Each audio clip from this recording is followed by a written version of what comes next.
So, hello, champions. How are you?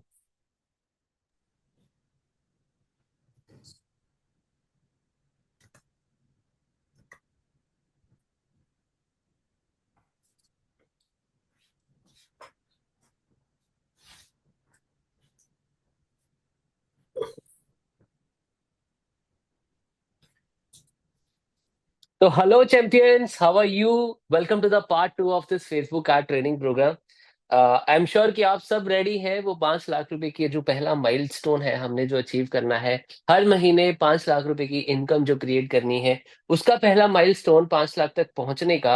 उसके लिए आई am sure कि आप रेडी हैं। एंड तो सफर जो है वो ऑलरेडी हमारा शुरू हो चुका है कि किस तरह से हमने वो इनकम जो है वो क्रिएट करनी है। उसके बहुत सारे डिफरेंट डिफरेंट मेथड्स हैं। जब हम एक ऑनलाइन इनकम क्रिएट करते हैं तो उसमें बहुत सारे एस्पेक्ट्स होते हैं जो इकट्ठे करके अप्लाई करने होते हैं, फिर हम उससे इनकम क्रिएट करते हैं, राइट। और यही एक ऑफलाइन बिजनेस में भी होता है ना। तो लास्ट टाइम हमने जब फेसबुक ऐड के बारे में जाना कि किस तरह से फेसबुक ऐड जो है वो हमारे लिए, हमारे बिजनेस के लिए बेनिफिशियल हो सकती है, या किसी के भी बिजनेस के लिए फेसबुक ऐड कैसे बेनिफिशियल हो सकती है, उसके बारे में हमने जाना। तो आज जो पार्ट टू है इस फेसबुक ऐड का, इसमें हम देखेंगे कि किस तरह से हमने एड्स को अप्लाई करना है, किस तरह से एड्स को क्रिएट करना है, उस क्रिएशन का क्या प्रोसेस है, ऐड क्रिएट करने में क्या क्या स्टेप्स आते हैं, वो सारी चीजें आज हम इस सेशन में कवर करने वाले हैं। तो बेसिकली फेसबुक ऐड बहुत इंपॉर्टेंट पार्ट है किसी भी बिजनेस को स्केल करने के लिए, क्योंकि यहाँ से हमें कस्टमर्स मिलने वाले हैं। जब हमें कस्टमर्स ज्यादा मिलते हैं तो हमारा बिजनेस भी ज्यादा ग्रो होता है। अब जब बिजनेस की ग्रोथ के बारे में बात करते हैं तो वो, उसके लिए हमें रीच ज्यादा चाहिए होती है, कस्टमर्स को ज्यादा लेकर के आने के लिए बिजनेस में। तो रीच जो है वो हमें फेसबुक और सोशल मीडिया प्रोवाइड करती है। और किसी भी बिजनेस को ग्रो करने के लिए आज फेसबुक एड्स जो है वो एक बहुत इंपॉर्टेंट टूल बन चुकी है, कस्टमर्स को अपने बिजनेस में लेकर के आने के लिए, क्लाइंट्स को अपने बिजनेस में लेकर के आने के लिए, जिसकी वजह से हम और ज्यादा रेवेन्यू क्रिएट कर सकते हैं। ठीक है। तो बेसिकली अब फेसबुक एड सीखना, फेसबुक एड को लगाना जो है वो डिफरेंट डिफरेंट पार्ट्स है फेसबुक एड्स लगाने के। तरह तरह से ऐड लगती है, अलग अलग तरह से फेसबुक ऐड लगती है। जो जो हमने लास्ट टाइम हमने डिस्कस किया था कि फेसबुक ऐड लगाने के डिफरेंट डिफरेंट ऑब्जेक्टिव्स होते हैं, किस किस ऑब्जेक्टिव के अकॉर्डिंग कौन सी ऐड लगती है। वो लीड्स ऐड है, वो अवेयरनेस एड्स है, वो ट्रैफिक एड्स हैं, वो कन्वर्जन एड्स हैं, सेल्स एड्स है, या फिर वो एप्लीकेशन ऐप एड्स हैं, है ना। सो इसी चीज को आगे कंटिन्यू करते हुए, इसी चीज को लेकर के आगे बढ़ते हुए आज का सेशन हम स्टार्ट करते हैं। और इसमें मेन जो पार्ट रहेगा आज के सेशन में वो ये रहेगा कि किस तरह से हमने फेसबुक ऐड को क्रिएट करना है। ठीक है। थोड़ा सा बेसिक ओवरव्यू हमने पिछले सेशन में ले लिया था। आज हम प्रैक्टिकली किस तरह से फेसबुक ऐड को क्रिएट कर सकते हैं उसके बारे में जानेंगे। ठीक है। तो आपके साथ स्क्रीन शेयर करते हैं। स्क्रीन पर देखते हैं कि किस तरह से, कौन से स्टेप हमने लेने हैं फेसबुक ऐड को क्रिएट करने के लिए, कहाँ से स्टार्ट करना है, कहाँ पे खत्म होगा, डिफरेंट डिफरेंट तरह की जो एड्स हैं उसके डिफरेंट डिफरेंट स्टेप्स हैं, उसको कवर करेंगे। ठीक है।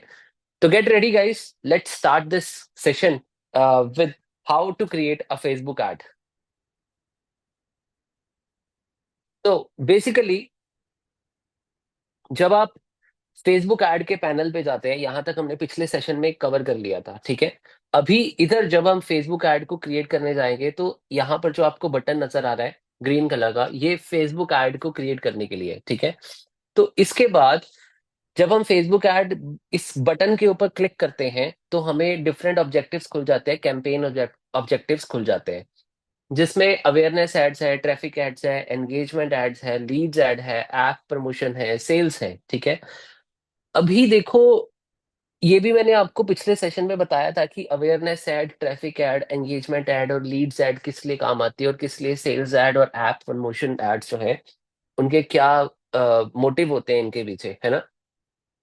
तो आज के सेशन में हम स्टार्ट करेंगे सेल्स ऐड से, क्योंकि सेल्स ऐड जो है वहां वो किस लिए बेसिकली काम आती है ये मैं एक बार दोबारा से आपको बता देता हूँ। क्योंकि हर एक ऐड को क्रिएट करने का एक अलग लेसन है, एक अलग चैप्टर है जिसको आप प्रॉपरली जाके देख सकते हो, और हर ऑब्जेक्टिव का एक अलग मकसद है। है ना। जैसे awareness is objective, traffic is objective, engagement is objective, leads is objective, है ना।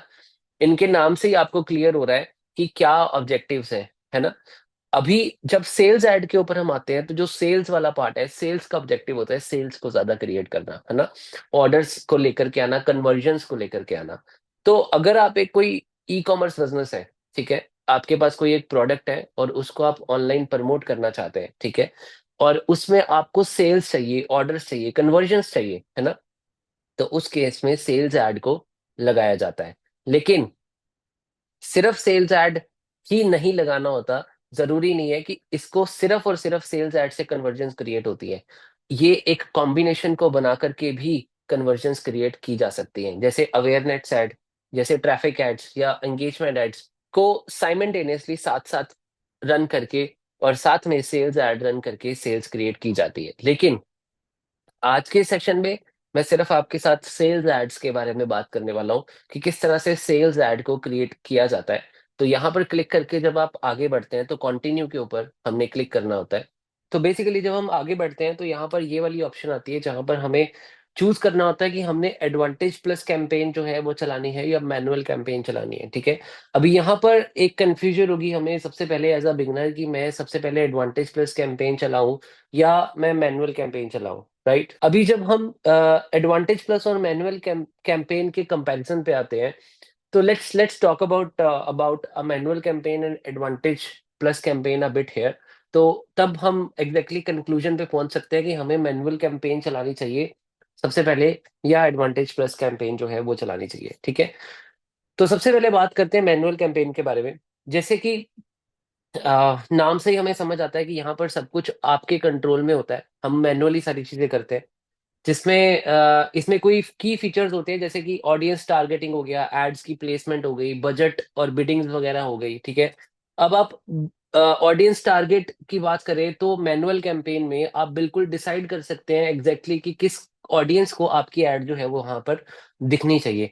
उसकी एज, उसकी लोकेशन, उसका इंटरेस्ट, बिहेवियर के बेसिस के ऊपर हम डिफाइन कर सकते हैं हमारी ऑडियंस को मैनुअल कैंपेन के अंदर, ठीक है। यहीं पर अगर हम एड प्लेसमेंट की भी बात करें तो एड प्लेसमेंट में ये होता है कि मैनुअल कैंपेन में हम डिसाइड कर सकते हैं कि हमारी एड कहाँ पर दिखनी चाहिए। जैसे कि फेसबुक फीड पर दिखनी चाहिए, इंस्टाग्राम स्टोरी पर दिखनी चाहिए, या फिर कहीं और दिखनी चाहिए। ये सब मैनुअली हम सारी चीजें जो हैं वो सेट कर सकते हैं कि किस जगह पर आपकी एड जो है वो दिखनी चाहिए। वो स्टोरी पे दिखेगी, फीड पे दिखेगी, लॉन्ग वीडियोस में, शॉर्ट वीडियोस में। हम एग्जैक्टली डिफाइन कर सकते हैं कि ये यहाँ पर इस पॉइंट पर मेरी एड्स जो हैं वो दिखनी चाहिए या सब पे दिखनी चाहिए, है ना। तो ये हम डिसाइड कर सकते हैं हमारी प्लेसमेंट के ऊपर, हम एड्स प्लेसमेंट करते हैं मैनुअल कैंपेन्स में, ठीक है। तो यहीं पर अगर बजट की बात करें तो आपका हम बजट और जो बिडिंग स्ट्रेटजी होती है वो हम अपनी मर्जी से सेट करते हैं यहाँ पर कि मेरा बजट डेली इतना स्पेंड होना चाहिए, इतना इतनी बिडिंग होनी चाहिए। यहाँ पर बिडिंग जो है वो बढ़ सकती है, यहाँ पर कम हो सकती है। ये हमारे हाथ में, हम मॉनिटर करके अपने बजट को डिफाइन करते हैं, जिससे कि हमारा कंट्रोल जो होता है वो मैनुअल कैंपेन में ज्यादा होता है rather than advantage plus campaign. लेकिन एडवांटेज प्लस और मैनुअल कैंपेन के दोनों के बेनिफिट्स भी हैं और नुकसान भी है, ठीक है। इसका सबसे बड़ा एडवांटेज ये होता है मैनुअल कैंपेन का कि छोटी छोटी चीजें जो हैं वो अपने हाथ में होती हैं, उसको हम कंट्रोल कर सकते हैं। लेकिन यहाँ एक दिक्कत भी है कि ये बहुत ज्यादा टाइम कंज्यूमिंग भी होता है, एफर्ट भी मांगता है बहुत ज्यादा, और आपको प्लेटफॉर्म की अच्छी खासी नॉलेज होनी चाहिए, अच्छी खासी समझ होनी चाहिए प्रॉपर सारी फेसबुक ऐड के ऊपर।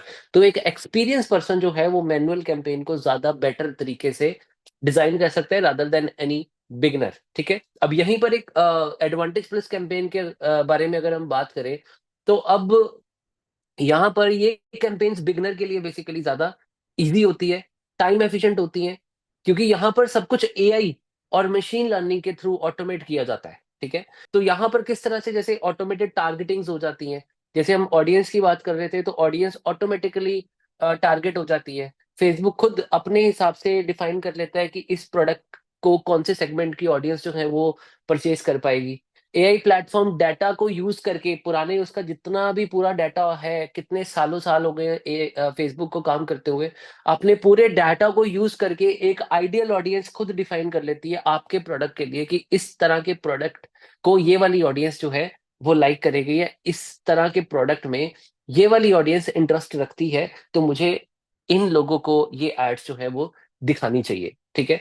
तो इसी तरह से अब प्लेसमेंट की बात की थी, जैसे मैनुअल में सब कुछ हम खुद डिसाइड कर सकते थे कहाँ पर ऐड दिखनी चाहिए, तो यहाँ पर प्लेसमेंट जो है वो ऑटोमेटिक डायनामिक प्लेसमेंट होती है। जैसे कि सिस्टम खुद टेस्ट करता है कि कौन सी प्लेसमेंट पे आपकी एड ज्यादा अच्छे से वर्क कर रही है, और वो डिसाइड करता है कि आपकी एड्स के लिए बेस्ट प्लेसमेंट कौन सी हो सकती है। वो फेसबुक हो सकती है, वो इंस्टाग्राम हो सकती है, या फेसबुक फेसबुक कम ऑर्डर्स लेकर के आ रही है, इंस्टाग्राम ज्यादा ऑर्डर्स लेकर के आ रही है।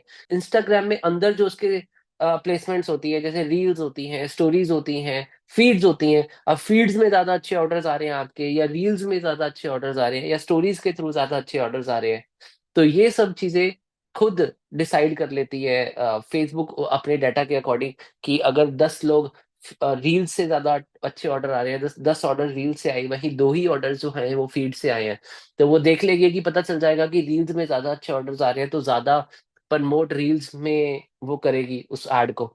इस तरह से क्रिएटिव ऑप्टिमाइजेशंस होते हैं, जैसे एडवांटेज प्लस कैंपेन्स जो है वो अलग अलग एड्स के वेरिएशंस को टेस्ट करती है, और उसमें से बेस्ट परफॉर्मिंग एड्स जो है उसको वो ज्यादा आगे प्रमोट करती है। तो इसका जो बिगेस्ट बेनिफिट जो है वो यही है कि टाइम सेव करता है, बिगनर्स के लिए परफेक्ट है। और लेकिन कस्टमाइजेशन और डिटेल्स इंसाइट यहाँ पर हमें कम मिलती है, कस्टमाइजेशन हमें कम मिलती है। बाकी बिगनर्स के लिए दिस इज परफेक्ट, कि एडवांटेज प्लस में आप एकदम से सीधा जाइए और एडवांटेज प्लस कैंपेन लगाइए, और मोस्टली चीजें आपकी वहां पर बनी बनाई आपको एआई की हेल्प से मिलती हैं। मैनुअल के भी बेनिफिट्स हैं यहाँ पर, ए एडवांटेज प्लस के भी बेनिफिट्स है। यहाँ पर मैनुअल के भी नुकसान है, एडवांटेज प्लस के भी नुकसान है। ठीक है। तो दोनों कैंपेन्स का एक क्विक कंपैरिजन कर लेते हैं। यहाँ पर अभी कंट्रोल जो है वो मैनुअल कैंपेन में फुल कंट्रोल मिलता है, जहां पर आपको एडवांटेज प्लस कैंपेन में ज्यादा कंट्रोल ईआई के पास होता है ना। और कस्टमाइजेशन जो होती है वो मैनुअल कैंपेन में थोड़ी टेलर्ड स्ट्रेटजीज हम बना सकते हैं अपने अकॉर्डिंग, और एडवांटेज प्लस कैंपेन में ये लिमिटेड होती है, हमारे हाथ में नहीं होती चीजें। इनसाइट्स ऐसे होते हैं कि जैसे मैनुअल कैंपेन में हम डिटेल्ड इनसाइट जो है वो देख सकते हैं, ले सकते हैं, और लेकिन एडवांटेज प्लस कैंपेन में ओवरऑल परफॉर्मेंस के ऊपर फोकस किया जाता है। इसी तरह से अगर हम एफिशिएंसी की बात करें, तो मैनुअल कैंपेन में थोड़ा ज्यादा टाइम और एफर्ट लेती है, और एडवांटेज प्लस कैंपेन जो है वो बिल्कुल हैसल फ्री है और एफिशिएंट है, और कम टाइम और कम एफर्ट्स में डिजाइन हो जाती है। तो बिगिनर्स के लिए इट्स परफेक्ट। ठीक है, एडवांटेज प्लस कैंपेन। और ऑब्वियसली मैनुअल कैंपेन के लिए एक एक्सपीरियंस पर्सन चाहिए होता है साथ में, थोड़ा थोड़ा मैनुअल कैंपेन साथ में करते रहना चाहिए, और एडवांटेज प्लस कैंपेन के ऊपर बिगनर एज अ बिगनर काम करना चाहिए, ताकि मैनुअल कैंपेन का भी हमें एक्सपीरियंस हो जाए और एडवांटेज प्लस कैंपेन का भी साथ में एक्सपीरियंस हो जाए। ठीक है। तो मैनुअल और एडवांटेज प्लस कैंपेन जो है वो दोनों अलग अलग नीड्स के लिए डिजाइन की गई है। अगर आपको अपनी ऑडियंस की अच्छी समझ है, और आपको पता है कि मेरा कंट्रोल ज्यादा बेटर है अपनी ऑडियंस के ऊपर, मुझे पता है कि एग्जैक्टली ये वाला प्रोडक्ट इस तरह के बंदे को चाहिए होगा, तो आप मैनुअल कैंपेन के थ्रू जा सकते हो। ठीक है। तो आप उसके लिए बेनिफिट मैनुअल कैंपेन रहेगी। लेकिन अगर आप एफिशिएंसी चाहते हो, टाइम सेव करना चाहते हो, और एडवांटेज प्लस कैंपेन जो है उनके लिए आइडियल है। आप बिगनर हो, आपको एग्जैक्टली चीजें सारी नहीं पता कि एग्जैक्टली ऑडियंस जो है वो मेरी कौन सी हो सकती है, इसमें आप कंफ्यूज हो, तो आप एडवांटेज प्लस कैंपेन में जा सकते हो। ठीक है। तो इसका एक बहुत बड़ा टॉपिक बन सकता है, इसका एक बहुत बड़ा डिस्कशन हो सकती है एडवांटेज प्लस कैंपेन के ऊपर और मैनुअल कैंपेन के ऊपर भी। किस तरह से मैनुअल कैंपेन को और ज्यादा डिफाइन किया जा सकता है, किस तरह से एडवांटेज प्लस कैंपेन्स की स्ट्रेटजीज जो है बनाई जा सकती है, उसको स्केल किया जा सकता है। तो ये एक बहुत बड़ा चैप्टर है, बहुत लंबा चैप्टर है इसका। आई एम श्योर कि I will take care of this, कि मैं आपको एक इसके ऊपर डिफाइंड सेशन दूं एडवांटेज प्लस और मैनुअल कैंपेन के ऊपर, कि क्या मैनुअल कैंपेन जो है वो किस तरह के प्रोडक्ट्स के लिए, कैसे कैसे लोगों के लिए, किस तरह के एडवर्टाइजर्स के लिए सही हो सकती है, कौन से बिजनेसेस के लिए सही हो सकती है। और वहीं पर एडवांटेज प्लस कैंपेन जो है वो किस तरह से, कौन कौन सी स्ट्रेटजीज इसमें यूज कर सकते हैं, एडवांटेज प्लस कैंपेन किस तरह से बेनिफिशियल हो सकती है, और क्यों क्यों कहाँ कहाँ पर ये हमने यूज करनी है मैनुअल और एडवांटेज प्लस कैंपेन। तो ये इसका एक प्रॉपर डिटेल्ड सेशन जो है that I think I can provide you. उसके लिए मैं एक अलग से कैंप आपके लिए एक वेबिनार या एक सेशन जो है वो रेडी करके आपको दूंगा, कि किस तरह से इसको और भी आगे डिफाइन कर सकते हैं हम। ठीक है। और सो आई थिंक बेसिक आइडिया मैंने आपको दे दिया एडवांटेज प्लस कैंपेन का और मैनुअल कैंपेन का। अभी हम आगे बढ़ते हैं इस टाइम एडवांटेज प्लस कैंपेन से, ठीक है। तो let's go towards the advantage plus campaign. जब हम क्लिक करेंगे एडवांटेज प्लस कैंपेन के ऊपर तो इस तरह से नेक्स्ट पेज खुलता है एडवांटेज प्लस कैंपेन का। तो चलिए यहाँ पर स्टेप बाय स्टेप इस कैंपेन को क्रिएट करते हैं हम, एडवांटेज प्लस कैंपेन को। सबसे पहले नाम आया है यहाँ पर। नेम जो है वो नेम हम अपने हिसाब से डिफाइन कर सकते हैं, जो सा भी आपका प्रोडक्ट है आपके अकॉर्डिंग। आपको लगता है कि आपको पहचानने में आसानी होगी जब मल्टीपल एड्स लगी होंगी, तो आपको पता चलेगा कि इस नाम से ये ऐड लगाई थी, तो आप अपने हिसाब से वो नाम जो है वो यहाँ पर रख सकते हैं। अदरवाइज डिफॉल्ट भी आप रख सकते हैं, इट्स अप टू यू। सिर्फ अपनी पहचान के लिए, खुद के लिए, खुद को इजी हो, ताकि हम अपनी एड्स को पहचान सके कि इस एड में हमने क्या लगाया था, या इस एड का क्या मोटिव था, क्या ऑब्जेक्टिव था। तो नाम जो है उसके अकॉर्डिंग हम इस एड को दे सकते हैं अपनी पहचान के लिए। बट अभी के लिए मैं एज इट इज डिफॉल्ट रख रहा हूँ, जैसा भी है इस टाइम पे। तो नेक्स्ट करते हैं। उसके बाद हम कैटेगरी के ऊपर जब आते हैं तो लेट इट बी कैटेगरी वाला जो पार्ट है, यहाँ पर हमें कैटेगराइज करना होता है जब कोई स्पेशल एड्स होती है, ठीक है। अदरवाइज इसको हम नॉर्मली कोई भी ऐड के लिए इसको छेड़ते नहीं है, लेट इट बी डिफॉल्ट, ठीक है। तो उसके बाद हम आगे बढ़ेंगे कन्वर्जन के ऊपर। तो कन्वर्जन में जब हम जाते हैं तो हमें कहाँ पर ऑर्डर चाहिए, हमें वेबसाइट पर ऑर्डर चाहिए। तो हम वेबसाइट के ऊपर क्लिक करेंगे, जो कि drive sales and conversion on website, जो कि वेबसाइट्स के ऊपर ऑर्डर्स लेकर के आती है कैंपेन। तो हमें वेबसाइट पे ऑर्डर चाहिए, तो हम वेबसाइट अगर हमारी है तो वेबसाइट को सिलेक्ट करेंगे यहाँ पर। उसके बाद नेक्स्ट पार्ट जो आ जाता है वो परफॉर्मेंस गोल का आ जाता है। अब परफॉर्मेंस गोल एग्जैक्टली क्या होता है, हम चाहते क्या है, मैक्सिमाइज नंबर ऑफ कन्वर्जन चाहते हैं। तो ये मैनुअल कैंपेन में हम इसमें दो ऑप्शन आते हैं, लेकिन एडवांटेज प्लस कैंपेन में एक ही ऑप्शन आती है, मैक्सिमाइज नंबर ऑफ कन्वर्जन्स, ठीक है। तो हमें सबसे ज्यादा हमारा जो गोल है वो यही है कि ज्यादा से ज्यादा कन्वर्जन आए। कन्वर्जन का यहाँ पर भाव है कि ज्यादा से ज्यादा सेल्स आए, ज्यादा से ज्यादा ऑर्डर्स आए, ठीक है। तो यहाँ पर इस वजह से हमें एज इट इज एक ही ऑप्शन मिलती है, मैक्सिमम नंबर ऑफ कन्वर्जन ही गोल हो सकता है। उसके बाद जो नीचे वाला पार्ट है वो है डाटा सेट। अब जो डाटा सेट है ये एग्जैक्टली क्या है, ये एक एक पिक्सल होता है। एक हमारे इस एड्स के अंदर एक पिक्सल होता है जिसमें ना पूरा का पूरा डाटा स्टोर होता है, ठीक है। तो डाटा सेट जो है वो वो एक तरह से बैंक है, जिसमें आपके कस्टमर्स के इंफॉर्मेशन स्टोर होती है, आपके कस्टमर के बिहेवियर स्टोर होते हैं। जो भी पर्सन आपके कस्टमर में आया, एक समझ लो एक तरह का कैमरा है, ठीक है। आपके एड्स का ऐसा सोच सकते हो आप, एक तरह का कैमरा है जो सब कुछ अपने अंदर रिकॉर्ड करता है। रिकॉर्डिंग का मतलब ये कि डाटा के अकॉर्डिंग, जैसे इट्स नॉट कि वो वीडियोस रिकॉर्डिंग, ऐसा नहीं।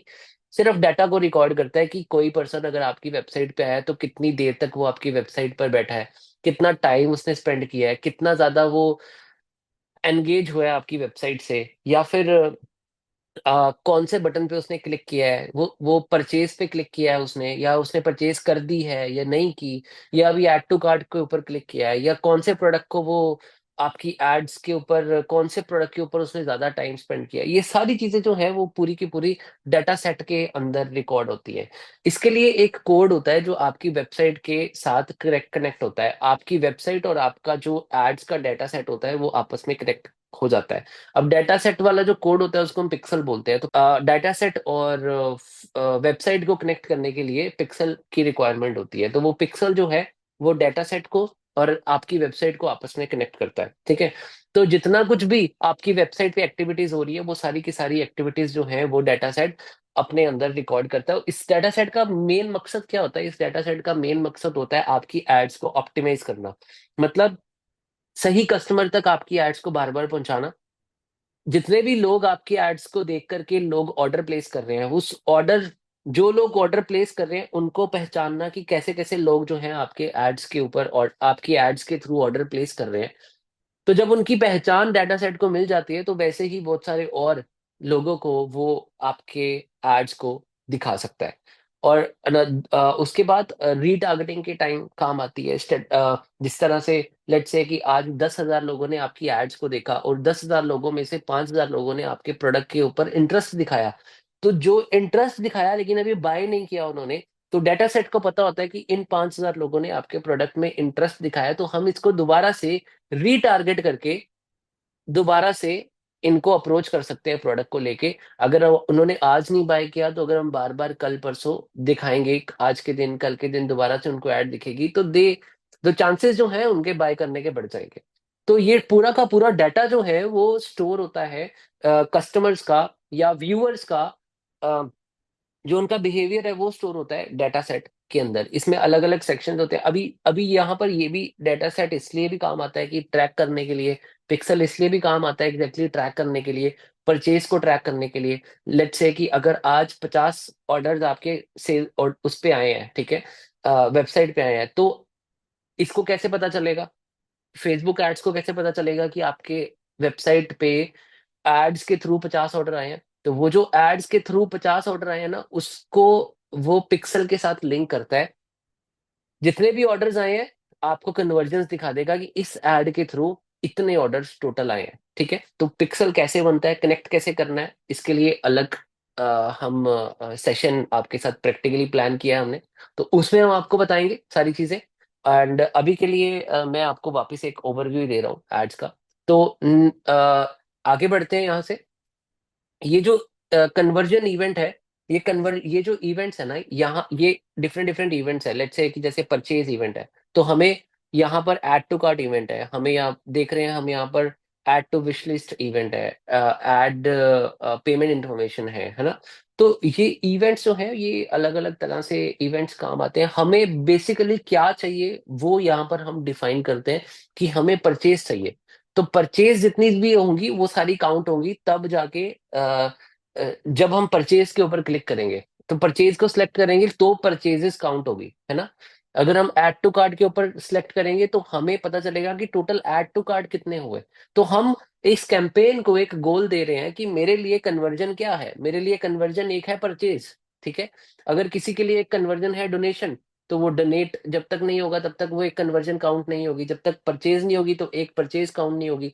अगर अगर एक किसी के लिए कन्वर्जन है इनिशिएट चेकआउट, तो इनिशिएट चेकआउट जब तक नहीं होगा तब तक कन्वर्जन एक कन्वर्जन काउंट नहीं होगी। तो एक कन्वर्जन एक इवेंट पूरे होने से मिलती है हमें। तो यहाँ पर हमें जो कन्वर्जन चाहिए उसको हम सिलेक्ट करेंगे। हमें चाहिए परचेज, तो हम परचेज को सिलेक्ट करके यहाँ से आगे बढ़ेंगे। इसके ऊपर भी एक डिटेल्ड सेक्शन बनता है, पूरा पूरे डिटेल। अगर इसके ऊपर इसको हम एक एक पार्ट को दोबारा से और डिफाइन करें तो बहुत कुछ आगे डिफाइन हो सकता है। सो ये वाला पार्ट जो है इसको मैं डिटेल्ड आपके साथ नेक्स्ट एडवांस स्ट्रेटजीज के अंदर सारा एडवांस वीडियोस के अंदर सारा एक्सप्लेन करूंगा। लेकिन अभी बेसिकली इतना एडवांस जाने की जरूरत नहीं है। हम नॉर्मली हमें पता है कि हमने परचेज चाहिए, तो हम परचेज के ऊपर क्लिक इवेंट को रख के आगे बढ़ सकते हैं, ठीक है।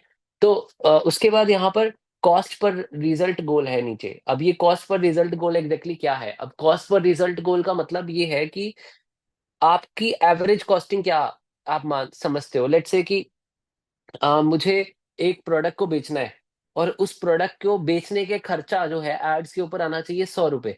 लेट से मुझे 10 प्रोडक्ट बेचने हैं, और 1,000 रुपये मेरा बजट है, और एक प्रोडक्ट बेचने का जो खर्चा है वो 100 रुपये आना चाहिए, तो तब जाके मैं 10 बेच पाऊंगा, है ना। तो कॉस्ट पर रिजल्ट, एक रिजल्ट को लाने के लिए कॉस्ट कितनी पड़ रही है वहां पर, इसको हम यहाँ पर डिफाइन कर सकते हैं। कितनी पड़नी चाहिए जो हम एक्सपेक्ट कर रहे हैं एक्चुअल में फेसबुक से। पर ये हर बार काम नहीं करता। अगर तो इसका भी एक अपना लॉजिक है। अगर आपका कैंपेन गोल जो है वो कॉस्ट पर कैंपेन कैंपेन गोल जो है वो अगर 100 रुपए है, ठीक है, और एड्स उसको ज्यादा लगेगी तब जाके वो बिकेगा, तो वो फिर वो यहाँ पर काम नहीं करेगा। अगर लेट्स से कि आपका कैंपेन गोल जो है 500 रुपये है, ठीक है, और अगर 500 रुपये में आपको ऑर्डर एक नहीं आता, तो फिर भी वो वहां पर रुक जाएगा, स्लो कर देगा एड्स को। तो अगर इसकी हम डेफिनेशन को पढ़े तो नीचे लिखा हुआ है कि Meta will aim to spend your entire budget and get the most purchase using the highest volume bid strategy.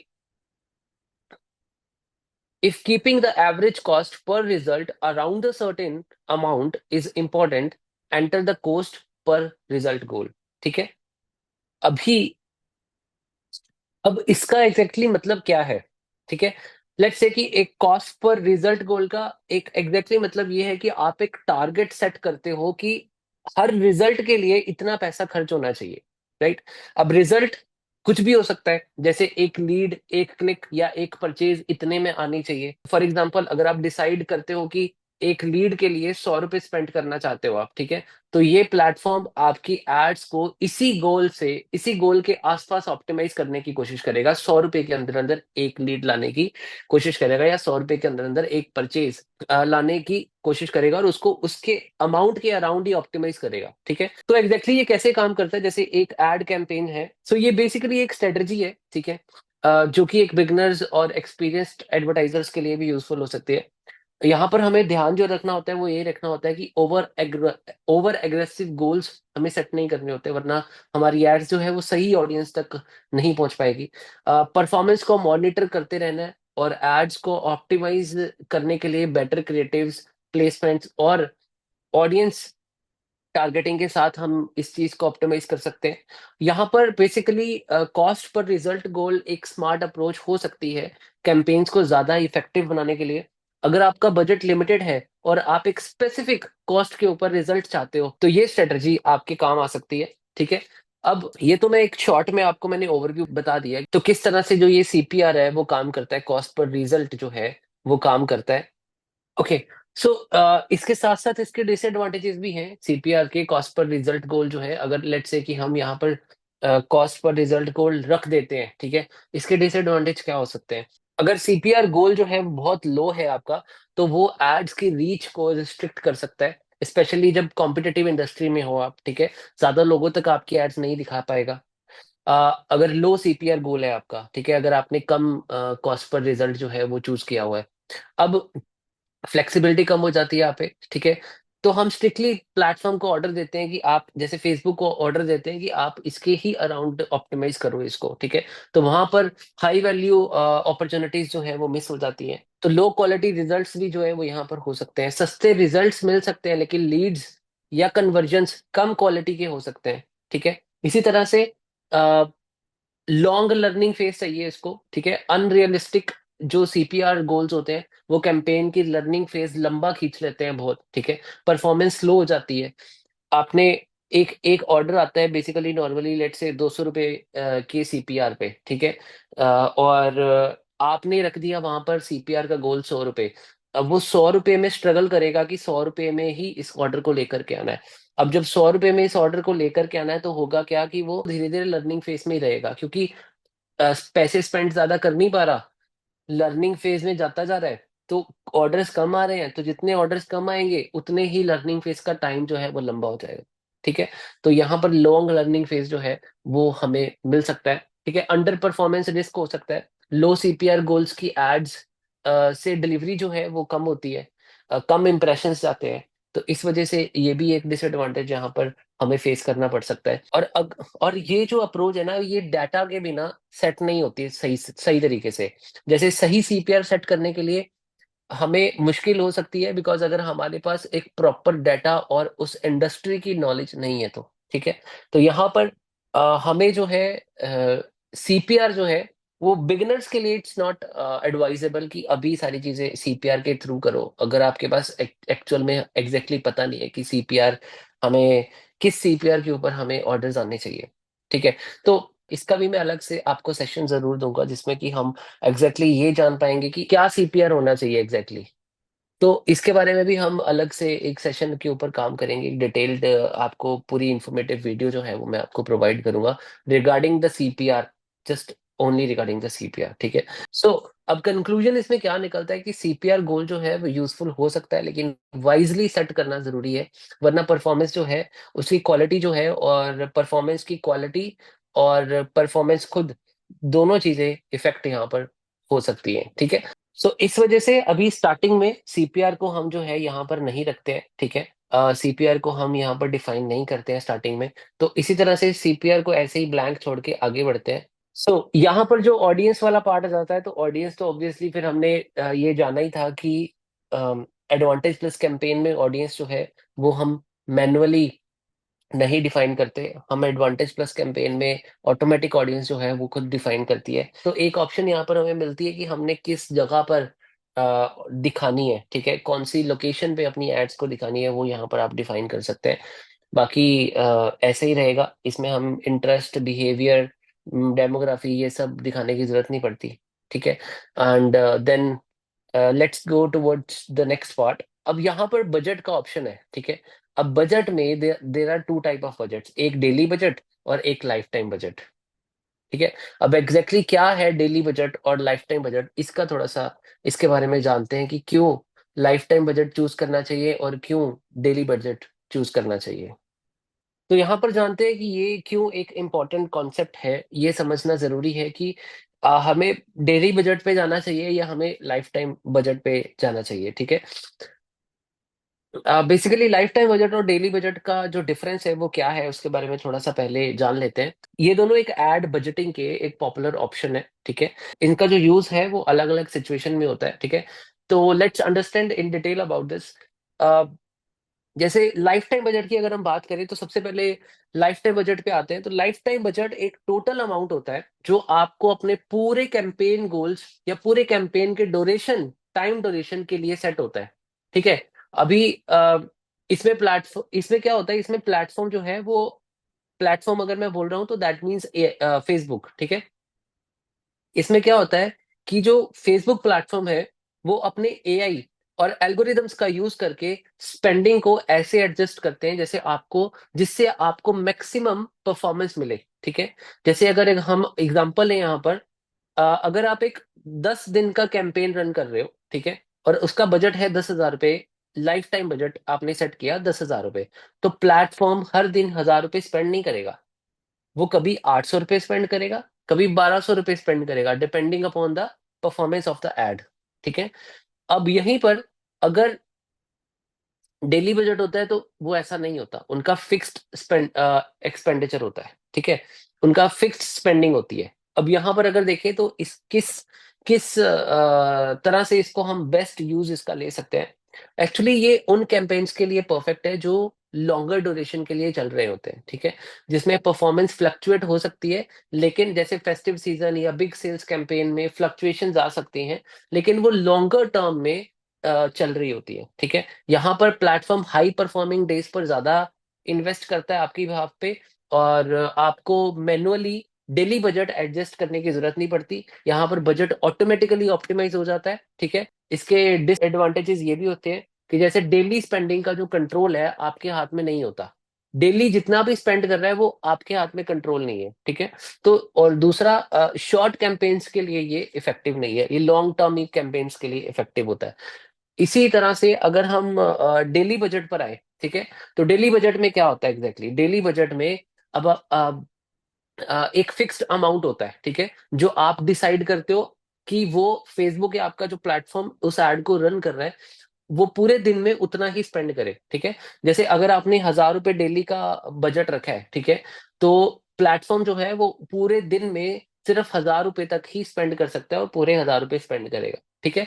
अब इसका जो बेस्ट यूज है वो शॉर्ट टर्म कैंपेन्स में होता है, जैसे कि जिसमें आपको डेली स्पेंडिंग पर ज्यादा कंट्रोल जो है वो मिल जाता है, ठीक है। अभी एडवांटेज अगेन इसके ये होते हैं कि स्पेंडिंग का फुल कंट्रोल आपके हाथ में होता है, बजट का कोई पार्ट जो है वो वेस्ट नहीं होता अगर आपकी परफॉर्मेंस लो हो तो, ठीक है। अब डिसएडवांटेज ये भी हो सकते हैं कि हाई परफॉर्मिंग डेज पर एड्स की लिमिट जो है वो कम यूज हो रही है, जहां पर अपॉर्चुनिटी ज्यादा हो सकती थी वो हम अपॉर्चुनिटी मिस कर रहे हैं, ठीक है। हर दिन का परफॉर्मेंस सेम नहीं होता इस केस में, तो ऑप्टिमाइजेशन जो है वो लिमिटेड होती है। इस तरह से अगर डेली बजट के एडवांटेजेस हैं तो डेली बजट के डिसएडवांटेजेस भी हैं। इसी तरह से जब अगर लॉन्ग टर्म के ये लाइफ टाइम बजट के एडवांटेजेस हैं और लाइफ टाइम बजट के डिसएडवांटेजेस भी हैं। लेकिन एक चीज मैं यहाँ पर आपको सजेस्ट करूंगा कि अगर आप शॉर्ट टर्म पे कैंपेन चला रहे हो तो गो फॉर डेली बजट, अगर आप लॉन्ग टर्म में कैंपेन चला रहे हो तो go for life time budget, ठीक है। वो आपको ज्यादा बेटर रिजल्ट देगी लाइफ टाइम बजट, ठीक है। तो इसको समराइज करते हैं, अगर आपको फ्लेक्सिबिलिटी और एआई ऑप्टिमाइजेशन चाहिए तो लाइफ टाइम बजट बेस्ट है। अगर आपको स्पेसिफिक डेली स्पेंडिंग के ऊपर कंट्रोल चाहिए तो डेली बजट जो है वो करना चाहिए। तो दोनों के प्रोज एंड कॉन्स हैं जैसे मैंने आपको बताया, और आपको ये कैंपेन्स के ऑब्जेक्टिव के हिसाब से चूज करना है। ठीक है, आगे बढ़ते हैं। ये शेड्यूल वाला पार्ट है। शेड्यूल में आप चेक कर सकते हो कि कितनी देर से कितनी देर तक आपका ये एड्स आपको चलानी है। इसको लाइफ टाइम चलानी है, ये इसको विदाउट एंड डेट चलानी है, ये विद विद एंड डेट चलानी है। ठीक है, तो डेली में ये डिसाइड हो जाता है। अगर लाइफ टाइम बजट आप चला रहे हो तो लाइफ टाइम में एंड डेट भी होती है और स्टार्टिंग डेट भी, दोनों कंपलसरी होती है। और डेली में स्टार्टिंग डेट कंपलसरी है, एंडिंग डेट कंपलसरी नहीं है। You can set it as long as, मतलब विदाउट एंड डेट भी वो चलती रहे, वो भी आप सेट कर सकते हैं। ठीक है, अभी नेक्स्ट पेज पे चलते हैं। तो ये है अब level 2 of advantage plus campaign. यहाँ पर एडवांटेज प्लस कैंपेन का ये सेकेंड लेवल है। और यहाँ पर एड क्रिएटिव्स को हम ऑप्टिमाइज और पर्सनलाइज करने पर फोकस करते हैं, जिसमें एडवांस्ड एआई और मशीन लर्निंग का यूज होता है। ये लेवल आपके हेडलाइंस, इमेजेस, वीडियोस और डिस्क्रिप्शंस के मल्टीपल कॉम्बिनेशंस को डायनेमिकली टेस्ट करता है। ठीक है, और उसको टेस्ट करके दिखाता है कौन सा वर्जन जो है वो स्पेसिफिक ऑडियंस के लिए बेस्ट परफॉर्म कर रहा है। जो क्रिएटिव हाई परफॉर्मिंग है उसको कैसे ज्यादा प्रायोरिटी दे करके ज्यादा लोगों तक पहुंचाना। ठीक है, उसके ऊपर ज्यादा बजट जो है वो एलोकेट करना। जबकि अंडर परफॉर्मिंग क्रिएटिव्स को मिनिमाइज करके रखना ताकि बजट का ज्यादा वेस्टेज ना हो। ये एंटायर कंप्लीट एआई सिस्टम हर यूजर के बिहेवियर और परफॉर्मेंस के हिसाब से पर्सनलाइज एड को डिलीवर करता है, जिससे कि ज्यादा रेलिवेंसी बढ़ती है और एंगेजमेंट बढ़ती है। राइट, सो ये ऑटोमेशन एडवर्टाइजर्स का टाइम सेव करता है और कैंपेन्स को ज्यादा एफिशिएंटली बनाता है। ठीक है, तो इस चीज को हमें देना, तो इसका जो डेटा होता है जैसे कि हेडलाइंस हो गई, डिस्क्रिप्शन हो गई, इमेजेस हो गई, वीडियोस हो गई, वो हमने यहाँ पर कैंपेन में देनी होती है इस जगह पे। ठीक है, तो किस तरह से इस कैंपेन को प्रिपेयर करते हैं हम। ठीक है, अलग अलग फॉर्मेट्स होते हैं, जैसे कि अगर हम नीचे देखें, ये जो पहले तो ये नेम है। नेम हम, जैसे मैंने आपको बताया था, अपनी अ, अपनी पहचान के अकॉर्डिंग, अपनी पहचान, एड्स की पहचान करने के लिए अपने अकॉर्डिंग हम नेम रख सकते हैं। उसके बाद जो ये जो सेकंड पार्ट है, फेसबुक पेज और इंस्टाग्राम पेज। ये फेसबुक पेज और विदाउट इंस्टाग्राम पेज जो है ये एड्स नहीं चलती। फेसबुक पेज और इंस्टाग्राम पेज होना ही चाहिए, दैट इज कंपल्सरी। ठीक है, तो यहाँ पर हम फेसबुक पेज बना के सिलेक्ट करते हैं और इंस्टाग्राम पेज को कनेक्ट करते हैं फेसबुक के साथ, फिर यहाँ पर हम अपडेट करते हैं। ओके, सो उसके बाद जब एडवांटेज प्लस कैंपेन में हम सेटअप करते हैं, जैसे dynamic dynamic creative optimization enable होती है यहाँ पर। ठीक है, ये एक ऑप्शन है जो अलाउ करता है कि एआई को आपके क्रिएटिव्स के डिफरेंट कॉम्बिनेशंस को टेस्ट करने में। ठीक है, तो इधर अगर आप देखोगे तो डिफरेंट डिफरेंट तरह के फॉर्मेट्स हैं, जिसमें सिंगल इमेजेस हैं, वीडियोस हैं, कोरोसल्स हैं, और फ्लेक्सिबल है। ठीक है, तो कलेक्शन है। तो ये जैसे जैसे फ्लेक्सिबल का अलग बहुत सारे डिफरेंट डिफरेंट ऑप्शंस हम यहाँ पर वीडियोस डाल सकते हैं, इमेजेस डाल सकते हैं, क्रिएटिव्स डाल सकते हैं। उसके अकॉर्डिंगली ये चेक करेगा कि कौन से क्रिएटिव पे ज्यादा अच्छे ऑर्डर्स आ रहे हैं, कौन सा क्रिएटिव ज्यादा अच्छा दिख रहा है, कौन सा क्रिएटिव ज्यादा एंगेजिंग है, वो अपने आप डिसाइड करके उस पर ज्यादा बजट एलोकेट करेगा। ठीक है, फ्लेक्सी को हम इस तरह से यूज कर सकते हैं। फ्लेक्सी में हम इमेजेस भी डाल सकते हैं, फ्लेक्सी में हम वीडियोस भी डाल सकते हैं। उसके बाद फिर जो ये सेकंड वाला पार्ट है, इसमें इमेजेस अगर चूज किए तो इमेज डालते हैं, अगर वीडियोस चूज किए हैं तो वीडियोस डालते हैं। ठीक है, इस तरह से डिफरेंट डिफरेंट ऑप्शंस हैं यहाँ पर। ठीक है, यहाँ पे हम अपने क्रिएटिव्स को अपलोड कर सकते हैं। सो इधर जो डेस्टिनेशन वाला पार्ट है, यहाँ पर हमें यूआरएल डालना होता है जहाँ पे हमें अपने प्रोडक्ट को दिखाना है। ठीक है, लेट्स से कि हमारी वेबसाइट का यूआरएल हम यहाँ पे डालते हैं, कि अपने सेल्स पेज का, अपने लैंडिंग पेज का यूआरएल हम यहाँ पर डालते हैं। ठीक है, और जैसे यहाँ पर हमने वेबसाइट का यूआरएल डाला, तो उसके अकॉर्डिंग जितने भी इधर उसके प्रीव्यूज होंगे वो दिखने शुरू हो जाएंगे। जब आप इमेजेस अपलोड करेंगे, जब आप वीडियोस अपलोड करेंगे, उसके अकॉर्डिंग यहाँ पर साइड पे इमेजेस दिखनी शुरू हो जाएंगी। सो यहाँ पर मैं आपको स्टेप बाय स्टेप बता देता हूँ कि किस तरह से ये वाला पेज भी जो है हमने कंप्लीट करना है। सो ये वाला जो पार्ट है ये है हमारा, जहाँ पर हमने एड्स क्रिएटिव को अपलोड करना होता है, जैसे इमेज अपलोड करनी है या वीडियो अपलोड करनी है। तो इसमें से कोई एक हम चूज करेंगे। तो आगे बढ़ेंगे। ठीक है, तो हमने इमेज वाला पार्ट जो है वो चूज किया है। तो जब हम इमेज वाला पार्ट चूज करते हैं तो वहाँ पर एड्स को किस तरह से दिखाना है वो चीज हमने कंप्लीट करनी होती है। ठीक है, इसको हम बोलते हैं कि क्रिएटिव का सेटअप करना है, एड्स क्रिएटिव जो कि इमेजेस होते हैं। ठीक है, फिर हमने क्या उसका यूआरएल क्या होगा, उसका नाम क्या होगा, उसका टेक्स्ट क्या होगा, मीडिया क्या है, वो सब चीजें हमने डालनी होती है। तो यहाँ पर क्या होता है कि ये एक एड क्रिएटिव सेटअप है, ये नया फंक्शन जो है वो आया है इधर फेसबुक पे। तो इधर आप थंबनेल अपलोड करते हैं, अपना डिस्प्ले लेबल रख सकते हैं, यूआरएल रख सकते हैं। अगर आप यहाँ पे इसको आप स्किप भी कर सकते हैं क्योंकि ऑटोमेटिकली जो भी हमने डिटेल्स आगे फिल की होती है ये ऑटोमेटिकली खुद भी एआई उसके अकॉर्डिंग सिलेक्ट करके इसको फिलअप कर देता है। तो यहाँ पे एक बार हम इसको स्किप करते हैं, नेक्स्ट पे जाते हैं। अभी जब हम नेक्स्ट पे जाते हैं तो प्राइमरी टेक्स्ट की ऑप्शन आती है। प्राइमरी टेक्स्ट में हमने प्राइमरी टेक्स्ट को फिल करना होता है जो एड्स के क्रिएटिव्स के ऊपर दिखते हैं, या हेडलाइंस होती हैं जो एड के क्रिएटिव के साथ दिखती हैं, या डिस्क्रिप्शंस होती हैं जो एड के क्रिएटिव के साथ डिस्क्रिप्शन नजर आती हैं। तो ये यहाँ पर हमें फिल करना होता है। ठीक है, तो इसको हम पूरी डिटेल को फिल करते हैं जब प्राइमरी टेक्स्ट हेडिंग्स और डिस्क्रिप्शंस को। उसके बाद फिर हम कॉल टू एक्शन पे आते हैं। यहाँ पे हमने कॉल टू एक्शन डिफाइन करना होता है जहां पर हम अगर अगर वो शॉप नाउ है, अगर हम कोई चीज बेचना चाहते हैं तो शॉप नाउ कर सकते हैं, ऑर्डर नाउ कर सकते हैं। अगर कोई रजिस्ट्रेशन चाहते हैं तो अप्लाई नाउ कर सकते हैं, साइन अप कर सकते हैं। इस तरह से डिफरेंट ऑब्जेक्टिव्स हैं। जो उनसे भी कन्वर्जन, जिस टाइप की भी कन्वर्जन है उस कन्वर्जन के अकॉर्डिंग हम अपने बटन को चूज कर सकते हैं, कॉल टू एक्शन को चूज कर सकते हैं।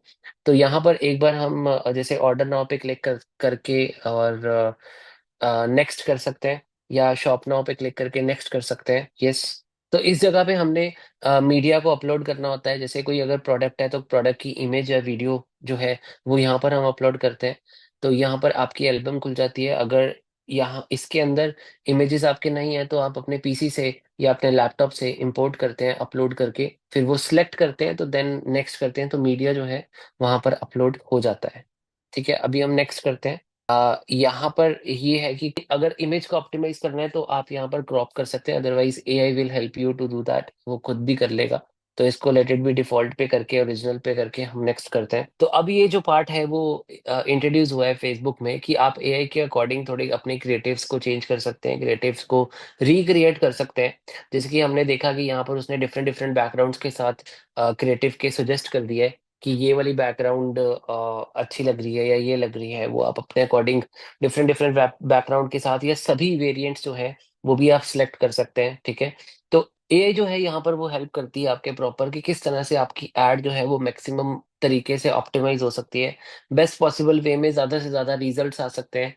तो इधर जो है एआई बहुत इंपॉर्टेंट रोल प्ले करती है पूरे के पूरे कॉन्सेप्ट के अंदर, वैसे भी हर जगह पे, चाहे वो इमेज क्रिएटिव्स हो, चाहे वो हेडलाइंस हो, चाहे वो डिस्क्रिप्शंस हो।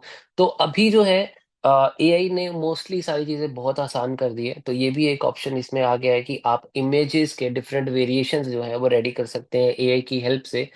तो ये आप अपने अकॉर्डिंग देख सकते हैं कि कौन सा वेरिएंट जो है वो ज्यादा रेलिवेंट लग रहा है, उसको आप सिलेक्ट करके आगे बढ़ सकते हैं। तो यहाँ पर एक एनहेंसमेंट की ऑप्शन आ रही है। जब एनहेंसमेंट की ऑप्शन आ रही है तो इमेज को और थोड़ा सा एनहेंस, उसका कंट्रास्ट, उसके कलर्स थोड़े से और बढ़िया तरीके से इमेज की क्वालिटी दिखे और अट्रैक्टिव दिखे और प्रीमियम दिखे, तो वहां पर एनहेंसमेंट वाली ऑप्शन आपकी हेल्प करती है।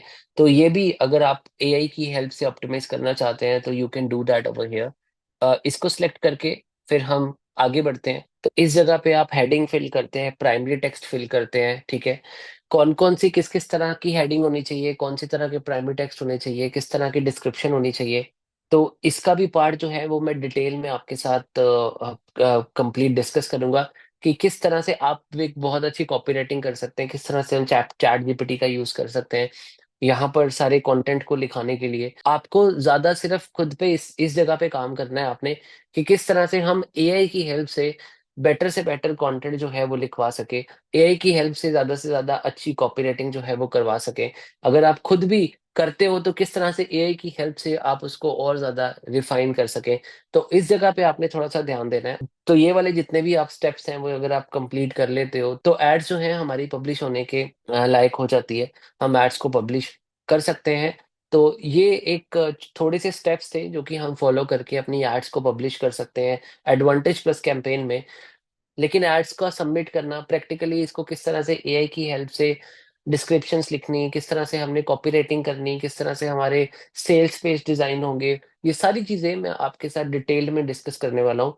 तो गाइस, आज हमने फेसबुक एड्स के बेसिक्स और एडवांस स्ट्रेटजीज का ओवरव्यू देखा, जैसे कैंपेन्स किस तरह से सेटअप होती है, राइट ऑडियंस को टारगेट करना, budget, life time budget, daily budget, creatives को ऑप्टिमाइज करना, बजट का सही यूज करना। तो गाइस, फेसबुक ऐड जो है इसको हम लाइटली नहीं ले सकते। ये एक सिंपल टूल नहीं है, ये एक बिजनेस ग्रोथ इंजन है। इसमें सक्सेस होना आपकी स्ट्रेटजी और आपकी कंसिस्टेंसी पर डिपेंड करता है। मुझे एक यहाँ पे छोटी सी एनालॉजी याद आ रही है कि फेसबुक ऐड एक बीज की तरह है। अगर आप उसे सही जगह पर सही तरीके पे प्लांट करते हो तो एक बड़ा पेड़ वहां से बन सकता है, जो आपको कॉन्टिन्यूसली ग्रोथ और प्रॉफिट्स जो है वहां पर दे करके जाएगा।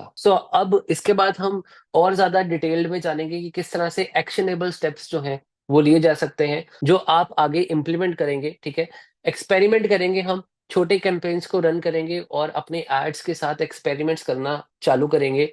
इनसाइट्स जो है वो कलेक्ट करेंगे, फेसबुक एड्स मैनेजर के मैट्रिक्स को एनालाइज करेंगे, जैसे कि सीपीआर, सीपीआर, रोआस वगैरह, ये सब चीजें जानेंगे। किस तरह से हम लर्निंग्स को इसकी कॉन्टिन्यूस रखेंगे, हर कैंपेन के बाद उसके रिजल्ट्स को समझेंगे और अपनी नेक्स्ट स्ट्रेटजी को इम्प्रूव करेंगे। इसी तरह से मैं चाहता हूं कि आप सब अपने अपने लिए एक चैलेंज लें। ठीक है, अगले कुछ दिनों में आप अपने लिए एक फेसबुक कैंपेन, खुद भी कैंपेन चलाने की कोशिश करें। ठीक है, so guys, thank you so much for being here till now in this session. I am sure कि आपका टाइम जो है वो बहुत वैल्यूएबल है, जो आपने यहाँ पर इन्वेस्ट किया। मुझे पता है कि आपका समय वैल्यूएबल है, और अगर आपको ये सेशन इंफॉर्मेटिव लगा तो अपने आपने एक इम्पॉर्टेंट स्टेप अपनी लर्निंग्स और ग्रोथ के लिए ये एक्चुअल में अब लिया है, इस सेशन को कंप्लीट करके। अब आप मुझे एक प्रॉमिस करें, सबसे पहले कि आप अपने लर्निंग्स को एक्शंस में कन्वर्ट करने की कोशिश करें कि as soon as possible. Theory जरूरी है, लेकिन इम्प्लीमेंटेशन के बिना भी कोई फायदा नहीं होगा।